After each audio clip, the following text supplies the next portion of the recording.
What's up, JetCastNation? We defeated the Panthers 27-0 in our second preseason game. Let's talk about all the positive and negatives today.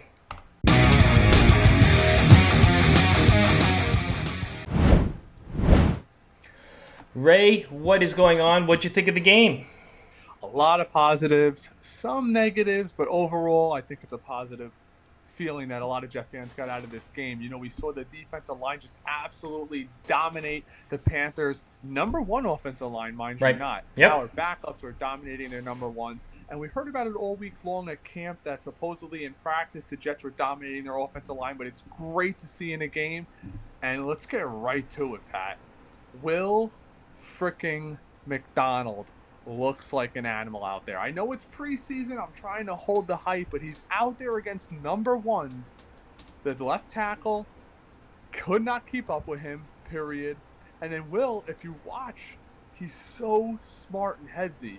He's setting their offensive lineman up with late breaking outs, spin moving in when he's got the offensive tackle leaning, and then Jermaine Johnson we saw doing similar things. It was a great thing to see. They both came home with a spin move today, and man, it's got to keep you revving to go as a Jet fan. Right, and we didn't have Quinnen playing.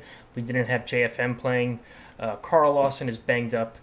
But yeah, like you said, we have basically our rotation, our second team rotation playing against their ones, and it was just it was a sack fest. It was like a show. It was like an Oprah show. You get a sack, and you get a sack. Everybody gets a sack. So it was awesome to watch.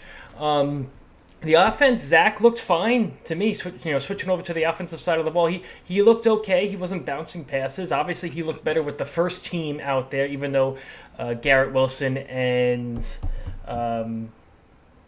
I forget who else wasn't playing on the offense. Breece Hall's not out there. Right. But, with the first team, he looked much better, I think, than the second team. Had a nice 2-minute drive at the end of the half to get a touchdown. That looked, really nice. I think he threw a pass to Yeboah. It was a tight end touchdown fest today. So, not a lot of negatives to take from the game. Yeah, there was a few passes that Zach missed. Mekhi Becton didn't start. He came out, I believe, after the first. He came out on the third or fourth series of the offense. Yeah, I believe he got 30 snaps. 30 snaps, which is good. Still getting his feet wet. We saw he gave up a sack. Well, him and the left guard gave up a sack. That's a communications issue that they're going to have to work on. Right. But he looked great in the run game. He looked really nice in the pass protection. You tweeted out Max Mitchell. Moving bodies on the right side of the line. I'm surprised. Supposedly he's at like 299, 300 pounds, which left tackle is supposed to be much bigger than that in the NFL level. But right tackle. He was right tackle or any tackle position should be much bigger than that in the NFL level. But he was definitely moving bodies out there. I was impressed. I've been down on him a lot lately. I know he's been getting beat supposedly consistently in practice. So to see him at the game level, clearly. One thing of concern that we can get into in our next episodes, he's probably the number 2 on this team. It looks like Billy Turner might be starting at right tackle, which is, very scary to think about. But he looked pretty good today. So if Billy does end up flopping and not working out, I could see, Max maybe coming in and helping this line. It also is going to help, too. We saw this with San Francisco in their offense. Williams definitely helped out Tomlinson become an all-pro guard at the left guard position. So maybe we could see Elijah Vera-Tucker kind of move into that, that mentor role and help out Mitchell on the right side. So, there's a lot of things that could still happen.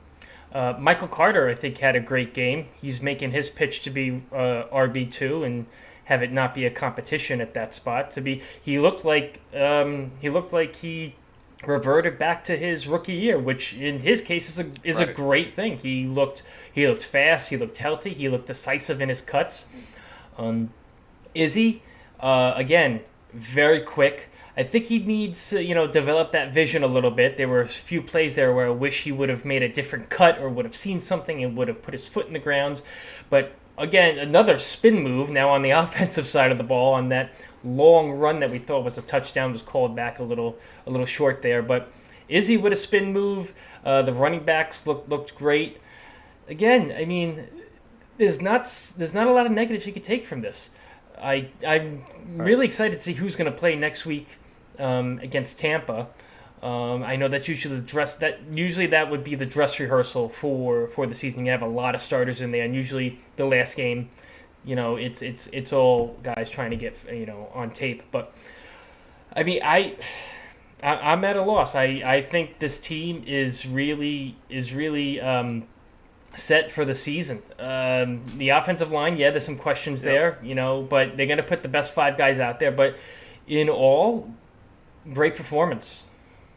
Totally agree with you. No Aaron Rodgers next week. I expect a lot of the starters to play at least most of the first quarter. Maybe some people are saying Garrett Wilson and Sauce Gardner may not get involved, but I think that they might go out there for. I think they have to. I think they got to get just to get some of the rust off.